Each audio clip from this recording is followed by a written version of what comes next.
देख रहे हैं एस इमरान की टीम अभी बवाना विधानसभा में मौजूद हूं और मैं अभी डायरेक्ट जुड़ूंगा सबीना आलिया जी से, जो कि यहाँ की आम आदमी पार्टी की अच्छे वर्कर है, सोशल वर्कर है और एक इनको पद भी है जो कि एन इमरान न्यूज चैनल।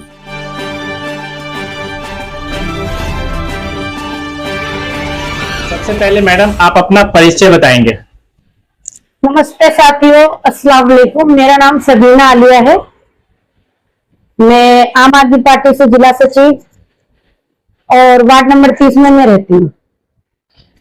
जी, मेरा आपसे पहला सवाल ये है कि बवाना जेजा कॉलोनी के अंदर आज भी बहुत गंदगी और नाली और सीवर की प्रॉब्लम्स हैं। उसके लिए आप कुछ समाज में बताना चाहेंगे कि आपके टाइम पे कितने काम हुए और बीजेपी का टाइम पे क्या वादे हैं, और पहले भी उनकी एमसीडी की बहुत सरकार काफी टाइम तक रही तो उन्होंने कुछ किया नहीं किया, उसके बारे में आप थोड़ा विस्तार से थोड़ा पब्लिक को समझाएं। देखिए, हमारे आम आदमी पार्टी के दौर में जो काम हुआ है वो शायद मैं कभी भी बीजेपी से एक्सेप्ट कर पाऊं कि वो कर पाएंगे, क्योंकि काम तो वो कर ही नहीं पाते। उनको जुमले उनके पास ज्यादा होते, काम कम होते।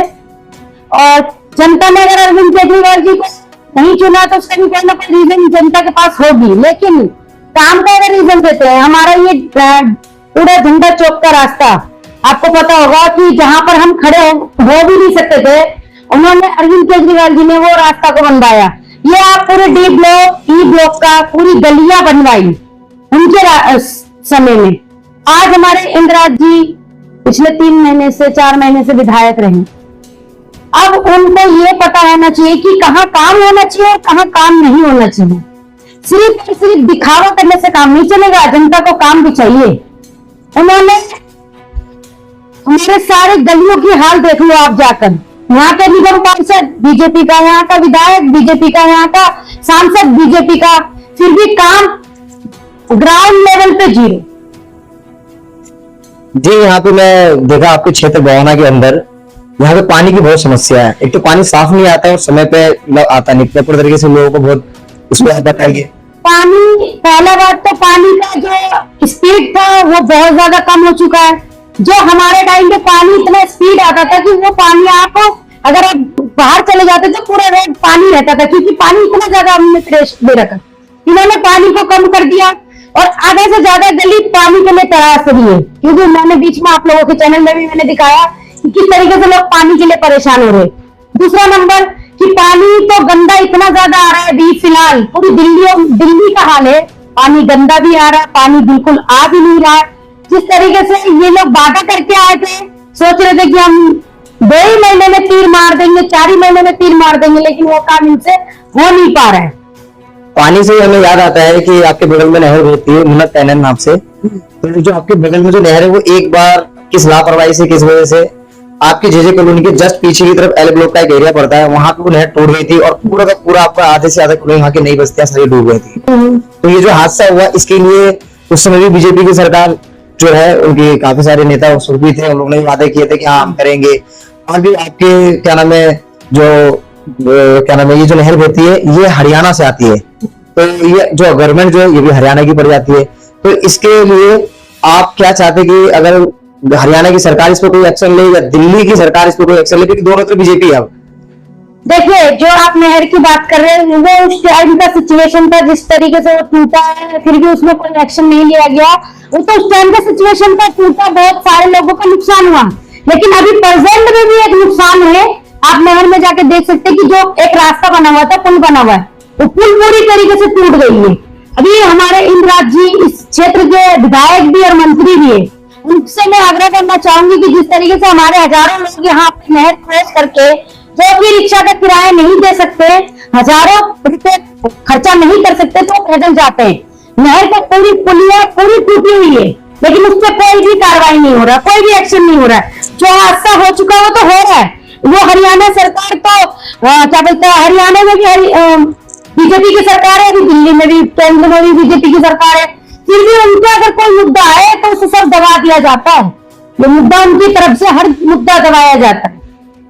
जो अभी फिलहाल के जो बीजेपी के आपके एमएलए हैं, हमारे वो कैबिनेट मिनिस्टर भी हैं, तो उनके जो क्षेत्र जो है बहुत बड़ा है, मगर ऐसा क्यों होता है कि चाहे वो बीजेपी के हो या किसी अदर पार्टी के हो, वो जब भी सत्ता में आते हैं तो जे कॉलोनी को हमेशा भूल जाते हैं, उसको सेकंड या लास्ट प्रायोरिटी रखते हैं। क्योंकि अभी आप देखेंगे कि रवि इंदिरा जी ने काफी चीजें कई जगह उद्घाटन कराए, उन्होंने काफी जगह सीवर के लिए चाहे ट्रांसफार्मर के लिए, तो ये यहाँ बिजली की बहुत दिक्कत है। जे कॉलोनी के अंदर सीवर की अभी तक सीवर का कोई काम नहीं हुआ है। तो आप कुछ कहना चाहेंगे कि ये सारे के सारे जो भी सत्ता में आ जाते हैं उसके बाद जे कॉलोनी को क्यों पीछे भूल जाते हैं और उनको जनता को क्यों जवाब? जे कॉलोनी के पीछे घूमते नहीं है, छोड़ते हैं। आप तो गलत कह रहे हो, क्यों आपको उन्होंने भेजा है क्या? ये तो भूलते हैं ना, पीछे नहीं छोड़ते हैं। क्योंकि पहला और सबसे ज्यादा इम्पोर्टेंट उनके लिए बाहर के लोग है ना। जे कॉलोनी तो बाद में वोट के टाइम पे जे कॉलोनी है भाई, वोट लेना हो तो जे कॉलोनी में आना है, वोट लेना है तो 2-2 3-3 घंटे 2-2 3-3 दिन कॉलोनी में बसना है। वोट नहीं लेना तो उसके बाद फिर सब अपने जहां पर उनके लगता है कि कुछ डीलर कुछ पैसे मुझे दे रहे, कुछ डीलर कुछ आगे अमाउंट करवा रहे हैं, तो उनका काम जल्दी होता है। ठीक है, अभी एक न्यूज भी मैंने उसके लिए बोला था कि युवाओं को जॉब देंगे और इस तरह की उन्होंने कोई घोषणा करी थी। उस पर आपने अगर सुना है तो आपने देखा कि उन्होंने कोई काम किया इसके लिए? कोई एक्शन तो छोड़िए, हमारे कॉलोनी के या हमारे इस विधानसभा के अगर अपने से फुर्सत मिले तो दूसरे के बच्चों को तो जॉब लगाएंगे ना। रोजगार देने के लिए इन्होंने 50 करोड़, मोदी जी ने तो 20 करोड़ नौकरी देने का वादा किया था। 2 करोड़ नौकरी देने का वादा किया था मोदी जी ने। ये तो 85 लोगों का वादा किए। हमें तो 50 साल जगह अगर 5 भी नौकरी लगा दे तो भी गरीब मत मानूंगी। एक सवाल और है आपसे। हाँ। प्रधानमंत्री नरेंद्र मोदी ने ये भी वादा किया था कि जहां झुग्गी वहां मकान, और अभी दिल्ली में ट्रिपल इंजन की सरकार है, मतलब सब एमएलए जो है और यहाँ के मुख्यमंत्री और सांसद सब लोग बीजेपी के। तो क्या आपको लगता है कि जहां झुग्गी वहां मकान ये वादा पूरे कर पा रहे हैं? जहाँ झुग्गी वहाँ मकान, अब तो छोड़ो ना, जहाँ झुग्गी वहाँ मैदान कर दिया गया है। आप तो मकान को सोच रहे हो, ये मकान सोचने का वक्त था जब अरविंद केजरीवाल जी की सत्ता थी। अब वो मकान नहीं रहा, झुग्गी अब मैदान हो गया है। तो अब झुग्गी वाले मैदान बन चुके हैं, झुग्गी वालों का वोटर, इसलिए उनका झुग्गी तोड़ा गया। मेन मकसद मोदी जी का इलेक्शन को लेकर है कि जिस जगह पे झुग्गियां उनके पास वोटर लिस्ट होता है, उनको वो वोट करते हैं और गरीब लोग ही अरविंद केजरीवाल को वोट करते हैं। इसलिए उनको झुग्गी से हटा दिया गया और झुग्गी से हटाने के बाद वहां से उनके वोटर लिस्ट से नाम कट जाएंगे, फिर वो वोट नहीं कर पाएंगे। यही मोदी जी की मंशा है और ये पूरा कर रहे हैं।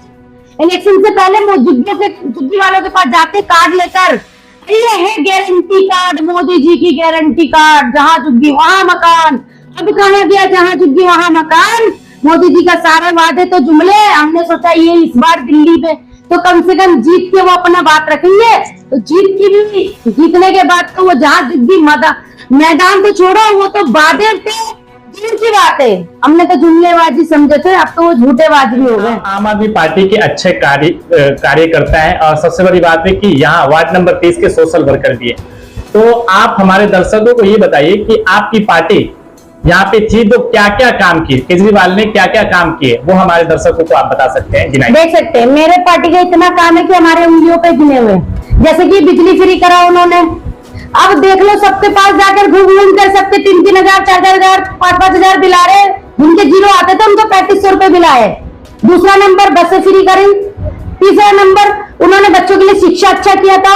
शिक्षा में कभी भी पैसे की बढ़ोतरी नहीं करने दिया था, जो अभी हो रहा है। चौथा नंबर, सारे दवाई मुफ्त मिल रहे थे आपको। मैं हॉस्पिटल की ओर लेके चलती हूँ, जिस तरीके से हॉस्पिटल में आज तक आप लोगों ने नहीं सोचा होगा कि सरकारी हॉस्पिटल में प्राइवेट से आपको दवाई खरीदना पड़ रहा है। मोदी जी ने अपना एक केंद्र लगा दिया, 50% ऑफ में आप दवाई खरीदे। मतलब हॉस्पिटल के अंदर आप दवाई बेच रहे। यहाँ भी दुकानदारी चल रही है। हमारे सरकार में सारी दवाई बाहर से बंद कर दिया गया था, सारे स्टोर बंद थे। कोई बाहर वाले दवाई वाले परेशान थे कि केजरीवाल ने तो हमारा दुकानदारी बंद कर दिया। सारे स्टोर दवाई का बंद था, क्योंकि दवाई सारे सरकारी हॉस्पिटल से मिलते थे हमारे राज्य में। और आपको क्या बोलते हैं, रोड एक्सीडेंट होता था तो फरिश्ता योजना चलवाए थे अरविंद केजरीवाल जी ने। फिर जो SC ST OBC बच्चे हैं उनके लिए उन्होंने जय भीम प्रोग्राम चलाया। जय भीम प्रोग्राम में सभी बच्चों को, शिक्षकों को, जितने भी बच्चे हमारे पढ़ने वाले बच्चे थे सभी को उसमें स्कॉलरशिप भी दिया गया। उसके साथ साथ उन बच्चों को कोचिंग अच्छे से अच्छा कराया गया। प्लस में उसके बाद हमारे सरकार ने पूरे गलियों का काम हुआ, स्ट्रीट लाइटें लगी, सभी एरिया में स्ट्रीट लाइटें लगी, वाईफाई लगा, पूरी दिल्ली के अंदर वाईफाई लगा। मैं कितने काम आप लोगों को गिनवाऊं, जितने बसें, डीटीसी की बस के लिए लोग पहले खड़े होते थे, अब हर मिनट में बस आती थी। हमारी सरकार ने बसें किया। हमारी सरकार ने, आपको मैं बताऊं कि बड़े बड़े प्लांट्स बनाए, पानी रोकने के लिए प्लांट्स बनाए, अपने नरेला के अंदर बनाए। फिर उसके बाद हमारी सरकार का काम मैं आपको कितना गिनवाऊं, आपको गिनाते गिनाते काम में थक जाऊंगी, लेकिन काम नहीं गिन पाएगा। तीर्थ यात्रा करवाया बुजुर्गों को। उसके बाद जितने भी हमारे क्या बोलते हैं 60 साल वाले पेरेंट्स थे उनको पेंशन करवाया। और हमारे लोगों ने इतना काम किए कि मुझे इतना अभी तक याद नहीं, जितना मैंने बताया सभी हो तो सभी को पता है कि इतना काम हो चुका, और भी काम कराया गया है सरकार के रहते हुए। अब आप क्या चाह रहे हैं? आम आदमी पार्टी को चाहने वाले हाँ, को क्या संदेश देना चाहते हैं आप? देखिए, आम आदमी को चाहने वाले और आम आदमी को नहीं चाहने वाले, मैं दोनों को संदेश देना चाहूंगी कि भाई आंखें खोलो, काम करवाओ। आपके पक्ष में जो भी आपके सत्ता में बैठा है, चाहे वो बीजेपी का है चाहे वो आम आदमी पार्टी का है, काम आपको करवाना है। अगर आप नहीं जागरूक हुए तो आपका काम नहीं होगा। तो जनता जनार्दन है, जनता काम करवाएगी तो ही काम होगा। और अगर जनता नहीं चाहेगी तो फिर हम ऐसे ही भेड़ बकरियों की तरह चलते रहेंगे और हमारे ऊपर लोग राजनीति सेकते रहेंगे। आपका चैनल का बहुत बहुत धन्यवाद। धन्यवाद आप सभी को।